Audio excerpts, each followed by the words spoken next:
One day I'm going to have my own bird shop.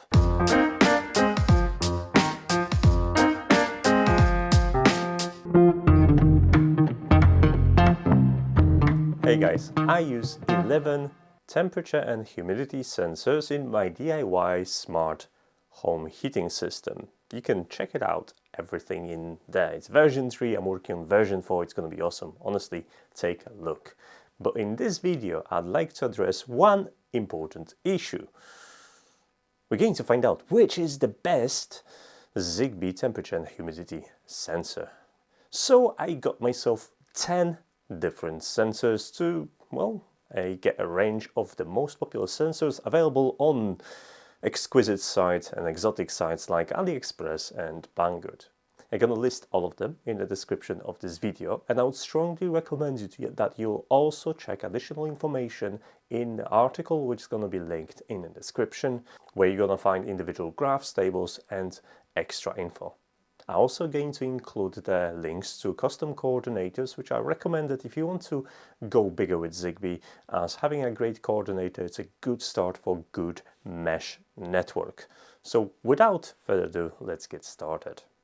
In this test, I was using a Raspberry Pi with Node-RED, with Grafana and InfluxDB integration to display beautiful charts for you. I've also been running a Sonoff Dongle Plus, a USB coordinator connected to Raspberry Pi 4 to collect the data from the sensors. I took all of my sensors and placed them on a wooden board so I would be able to move them around at the same time. That way they would be exposed to very similar environmental factors. And in my test I was moving the board around just to replicate different conditions and to trigger the sudden temperature change, because I would like to check if that affects the sensors too. But before we get to results, let's meet the contestants. My lineup is dominated by Tuya with 4 different sensors. I've got TS021, which uses temperature and humidity sensors inside, comes with a nice LCD display and uses bigger batteries, 2 AAA batteries to be precise. Another one from Tuya is TYZTH02, which is just a small temperature and humidity sensor which you can hide anywhere. This one is powered by CR2032 cell battery. Another one from Tuya is also small form factor sensor which uses temperature and humidity probes inside, and that is STTH01. This one also uses the same coin cell battery. The last from the Tuya lineup is LCZ030, which comes with temperature, humidity and luminosity values. It has a bigger battery, or uses 2 AA batteries instead, and bright LCD screen. It also has a buzzer inside. Next up are the sensors from Agara, and I have 2 of them.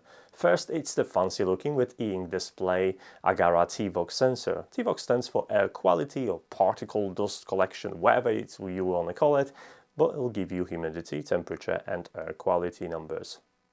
It's very fancy, comes with 2 batteries, those are increased cell batteries, CR2450, and it is a really nice looking sensor. Next up is the Agara WSD CQ, whatever, you've got it on the screen, and this is temperature and humidity sensor with a coin cell battery as a power source. Now this model number is actually shared with Xiaomi, another sensor that I've got in my lineup. I was kind of interested to check both of them, even though I know that Agara made those for Xiaomi. So I guess we're gonna get an answer if the implementation for Xiaomi was any different. And also I have a Sonoff which reports the temperature, humidity, and it comes with a bigger cell battery 2450. Temperature sensor with e-ink display, this time from Mohs, and this is ZSS ZKTHL, I guess temperature, humidity, luminosity, because you can also measure luminosity. It's powered by a coin cell battery. Lastly, I've got another small sensor, this time from Blitzwolf, and this is BWIS8, which supports temperature and humidity. Now it's also powered by a coin cell battery. But you're here to get the final answer to which one is the best sensor, which one you want to buy and use it in your home automation, right? So I have a great news for you and not so great news for myself. There'll be no clickbaity headline for this video because, well, apparently they all report pretty well. In fact, the temperature readings barely go over half a degree between these sensors, and any bigger temperature swings have more to do with the reporting interval than the actual inaccuracies of the sensors. So this is the temperature graph recorded by all the sensors, and you can see they're all pretty much spot on. There are a couple of differences which I would like to discuss, and we're going to zoom in on part of the screens to take a closer look at. So first, you'll see that most of the sensors are pretty much spot on across a couple of days. I have no deviation that would put me away from using one sensor or another. I'm going to get to that in a moment. Now, each dot corresponds to the reading taken by the sensor and submitted to my server. So let's talk about the Tuya LCZ030. This temperature sensor is insane in terms of how much data it provides. However, it seems that the resolution of the sensor is about 1 degree. Because if you noticed how it records the data, it's just, yeah, it records every 1 degree change. In my tests, I was keeping the sensors inside my room for a couple of hours to let them settle. And then I've moved them for a short period of time downstairs to a conservatory to judge how quickly they're going to respond to temperature drop and how quickly they're going to restore the temperature once they're back. You can see that took about half an hour for the sensors to settle into the correct temperature, and they were all reporting pretty much consistently during the change. And once the temperature sensors were taken back upstairs to my office, the curve was also very similar for all of them. So yeah, we can tell that all of the sensors are pretty accurate. Now we need to talk about these two outliers because you probably have questions.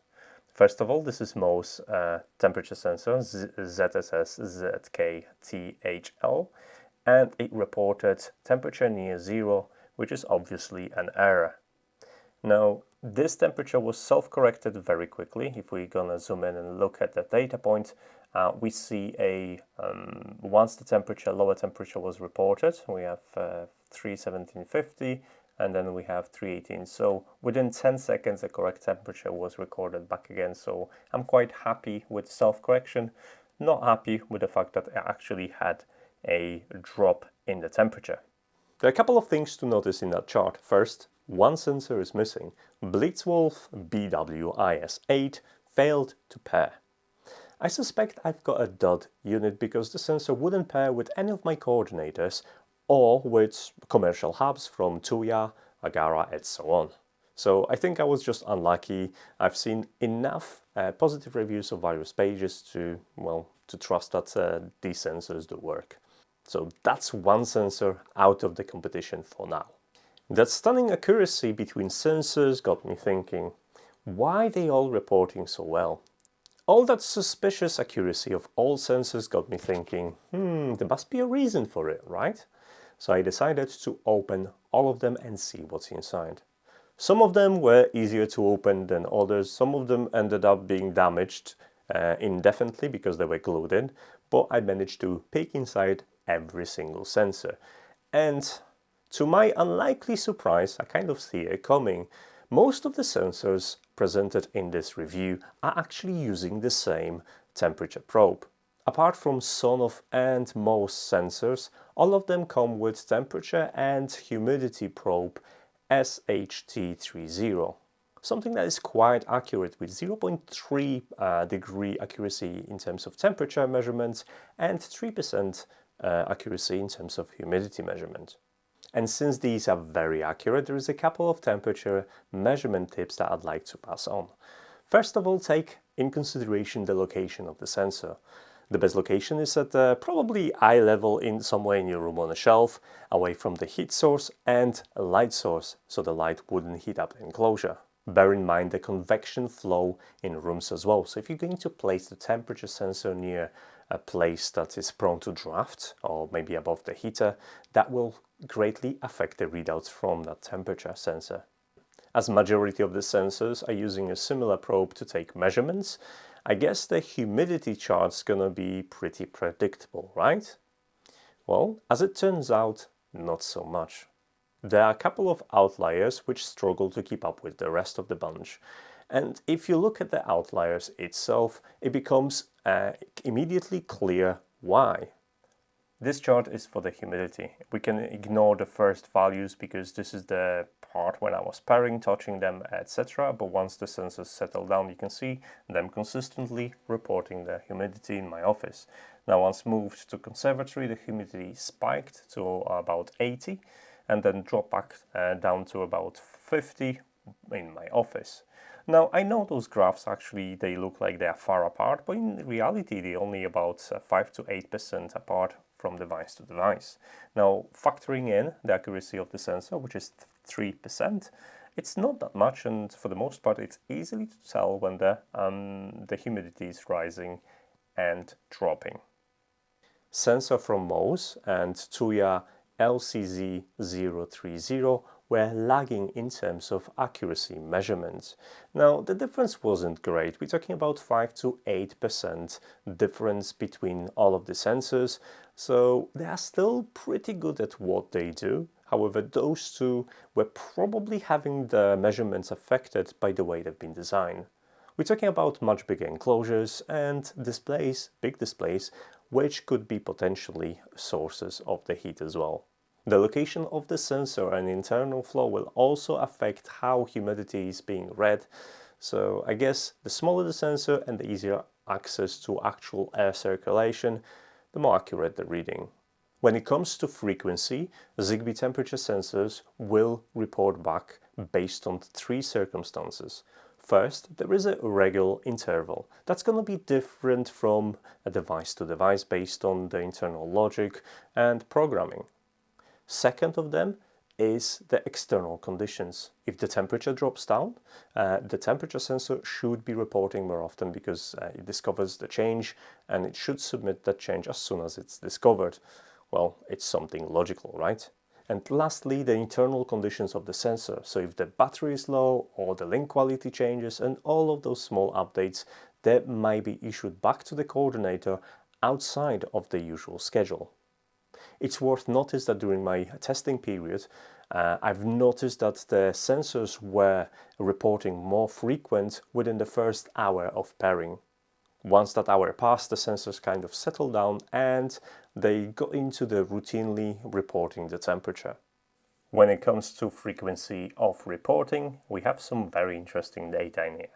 First of all, the red one's gonna raise your eyebrows. This is the Tuya LCZ030, which reports on average around 35 to 40 times within 5 minutes. That's a lot. I mean, no other sensor actually came even close to that reporting.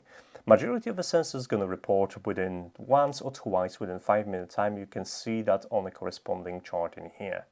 Now, the interesting bit is where I actually took the sensors to the conservatory and dropped the temperature. You can see that during the temperature drop, when the temperature was changing quickly, the rate of updates increased, and that was varies for different sensors. Some of the sensors didn't really increase that much. Most of the sensors increased the readouts by the factor of 2. Now we have a couple of that did a little bit better, like most sensor with the ink display, which was updating up to 30 times within 5 minutes. And another one was Tuya LCZ30, which dropped to 9 updates, around 5 to 9 updates per 5 minutes, which is kind of bizarre considering that for the most part it reports at a level of 30 to 40 times within 5 minutes. Frankly speaking, any sensor that reports at least 1 or twice within a 5-minute time frame should be good enough for your home automation. I mean, you don't really need a minute resolution unless this is mission critical for something specific. So as far as I'm concerned, the all sensors presented in here, they qualify in that and I could recommend them. Next up is the range, and I know you're gonna hate me for what I'm going to say next. When it comes to ZigBee, range isn't important. I mean, if you're really considering the range or the maximum range when it comes to ZigBee, you're doing mesh networking wrong. You probably want to look at LoRa if this is the range that you are after. When it comes to ZigBee, the most successful networks have very strong mesh, and mesh will also make sure that all your sensors are within the range. Now with that said, of course I would make some measurements. So I've killed all my routers and I left all those devices connected directly to my coordinator. Do not get scared of this chart. This is the chart of the range, and for the most part I wouldn't be even that bothered, especially that the sensors were next to each other and there was a possibility for crosstalk and, you know, being difficult to each other. The most important bit is in here. For the most part, the sensors are reporting a very good range.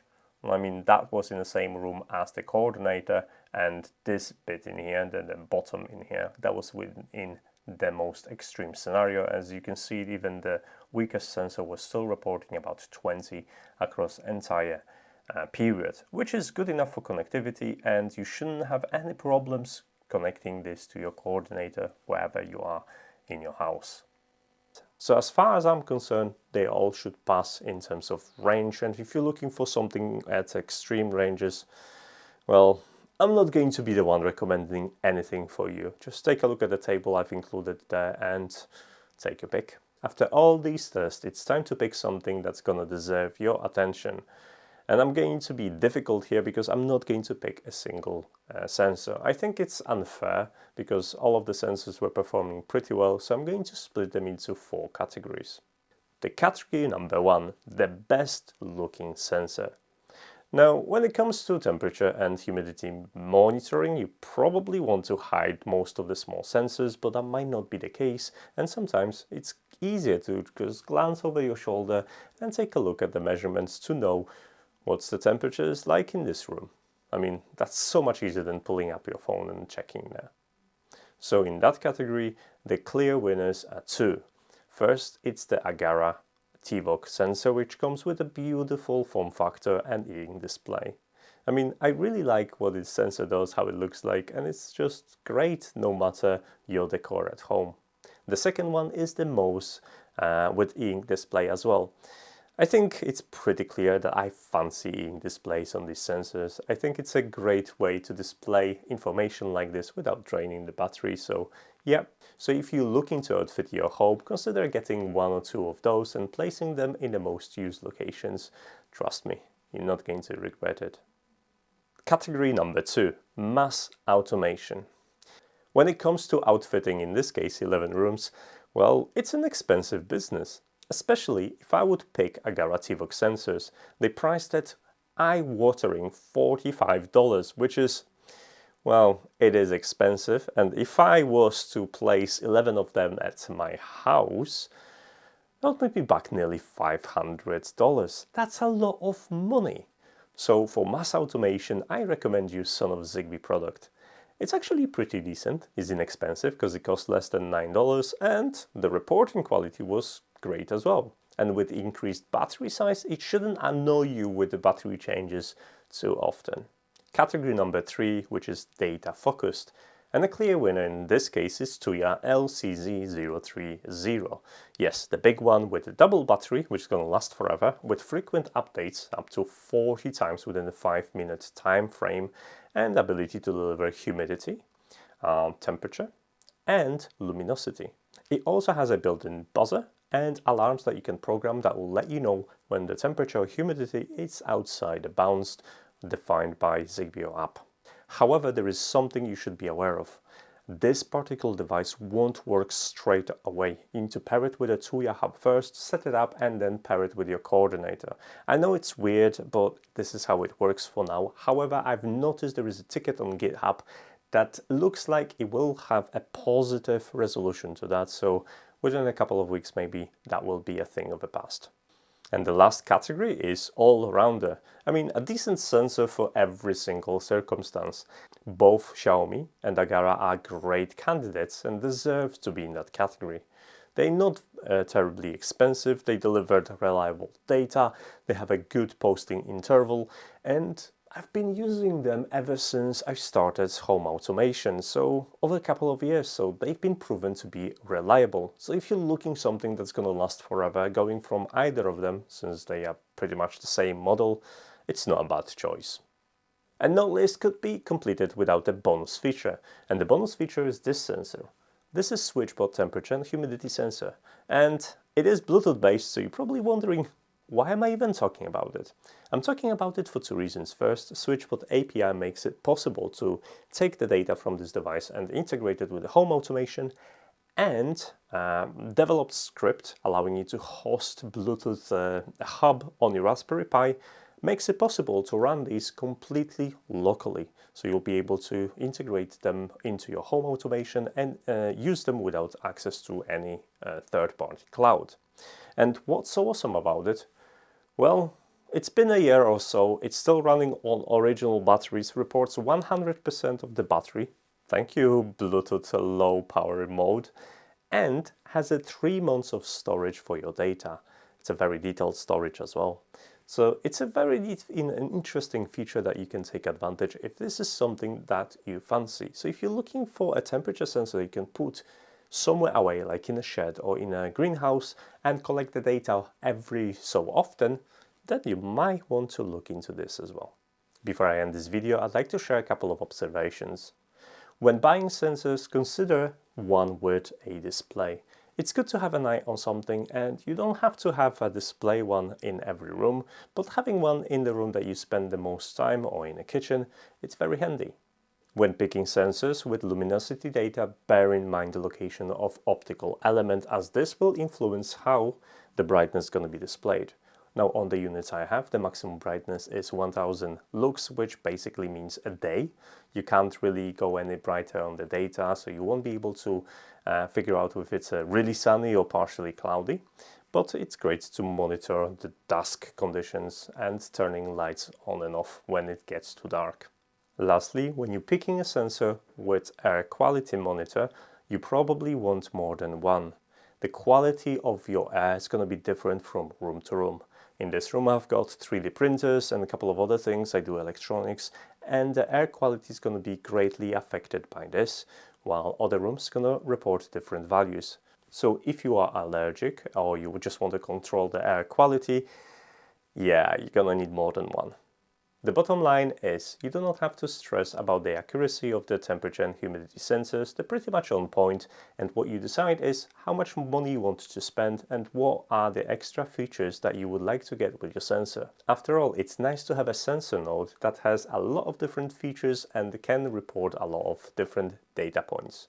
So if I convinced you to purchase any of them, in the description of this video you're going to find a link to the article itself, which is going to have a little bit more information about the list of sensors I've displayed in this video, and the links to purchase them all, alongside some coordinators to build up your network.